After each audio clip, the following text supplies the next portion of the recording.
Before you use any AI in your practice, there is one question you need to answer. Can you trust it? Because in clinical work, speed is not the goal. Trust is. And right now, most practitioners are evaluating AI tools based on features when they should be evaluating them based on standards. And that's a problem because not all AI systems are created equal. Some create leverage, others create risks. And if you don't know the difference, it's very easy to mistake one for the other. So in this video, I want to give you a simple standard for evaluating any AI system you bring into your practice. One that protects your judgment and your clients and your reputation, because the bottom line is, I don't think the future belongs to practitioners who avoid AI.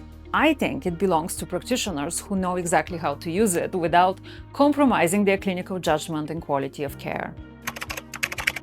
This matters because a lot of practitioners are being shown AI tools that look impressive on the surface but completely miss the real problem. Imagine opening your GPS. You type in your destination. The route appears instantly. The directions are clear. The technology is fast. There is only one problem. It's taking you to the wrong place. At that point, speed isn't helpful, it's dangerous. That's how I think about generic AI in clinical practice. A response that sounds intelligent is not the same thing as a clinical sound response. The difference is that one is based on real clinical reasoning, the other is based on probability. And if a system doesn't understand the context of the client sitting in front of you, it cannot think the way you think. It doesn't know the client's history, it doesn't know how you sequence interventions, it doesn't know the 100 small decisions you make automatically because of years of experience. So what happens? The tool generates something plausible. And now you have to spend your time checking it, correcting it, filtering it, rewriting it. Which means the tool hasn't created leverage. It's created another layer of work. And that's exactly why so many practitioners try AI once and walk away disappointed. Not because AI doesn't work, because generic AI doesn't understand clinical methodology. So if generic AI isn't the answer, what is? That brings us to the standard I think every practitioner should demand.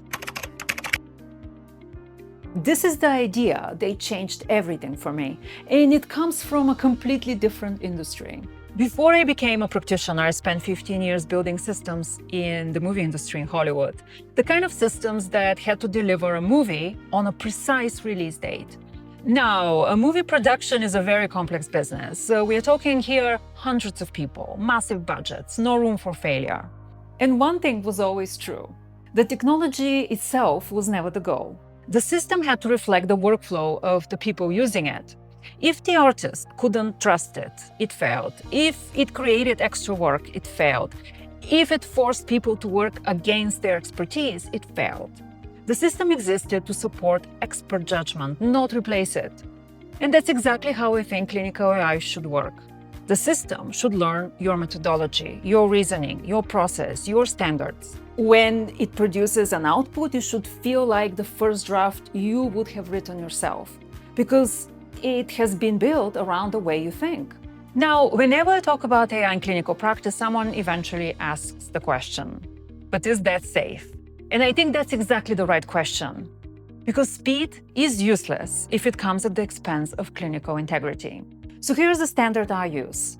The practitioner stays in control, the methodology comes first, and the final decision is always human. In other words, the AI is never there to replace your judgment. It's there to replace information through your clinical lens, so you can apply your judgment more effectively. That's an important distinction because the safest systems are not the ones that ask practitioners to trust the AI.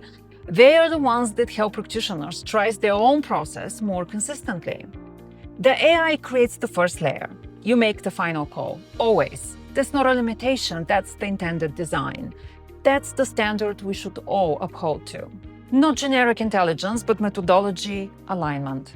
And I think that's the conversation almost nobody's having right now. You know that personalized care produces better outcomes for patients. And personalized systems produce better outcomes for practitioners. The principle is exactly the same. And once you understand that standard, one final idea becomes obvious. Because this isn't a future conversation anymore, it's a present one. Think back to the first video about the architecture problem, and if you haven't watched it, you really should. The architecture problem is this: the practitioner doing clinical work all day and operational work all evening. Now imagine two possible futures. In one future, practitioners continue carrying all of that load themselves. They work harder, they get better organized, they become slightly more efficient. But the structure remains the same. In the second future, practitioners build infrastructure, systems that handle repeatable work, systems that preserve their methodology, systems that protect their energy and attention. The difference between those futures compound over time. The practitioners who build infrastructure early will have something others don't: consistency, capacity, reliability, and perhaps most importantly, trust. Trust in their systems, trust in their outputs, trust that their methodology is being applied consistently. And that's what allows a practitioner to grow their practice without sacrificing quality. That's what allows expertise to reach more people. And that's why I don't see AI as a technology conversation. I see it as an infrastructure conversation. Technology will change, the principles won't. Expert judgment should be amplified, not replaced. And that leads me to the most practical question of all: how do you evaluate whether a system deserves your trust? Before you use any AI tool in your practice, ask 3 questions. Number 1, was this built around clinical expertise or around technology? Those are not the same things. Number 2, does the system understand my methodology, or am I constantly correcting generic outputs? Number 3, am I always the final decision maker, or is the system encouraging me to bypass my own judgment? If the answer of these questions isn't clear, proceed carefully.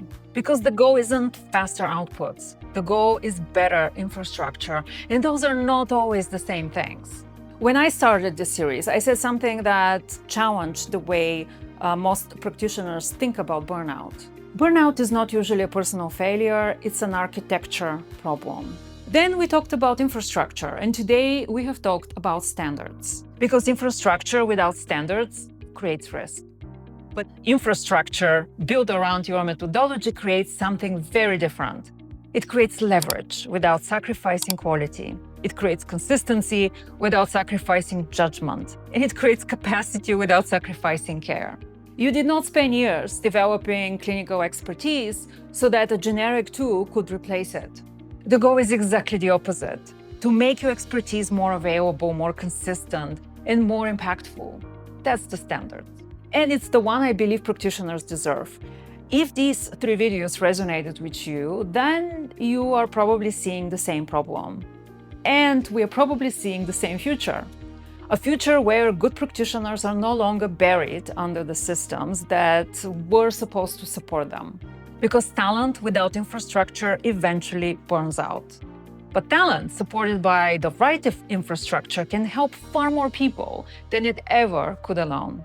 The easiest way to test everything I have talked about today is to give AI better context. I have created a tool called Clinical AI Brief that helps you do exactly that. It takes about 10 minutes to complete. Through an interview, it will help you extract your methodology, your clinical reasoning, your process, and the context that makes your practice unique. Then you can use that before any AI task. Because the fastest way to improve AI output is better context. Link to the tool is below.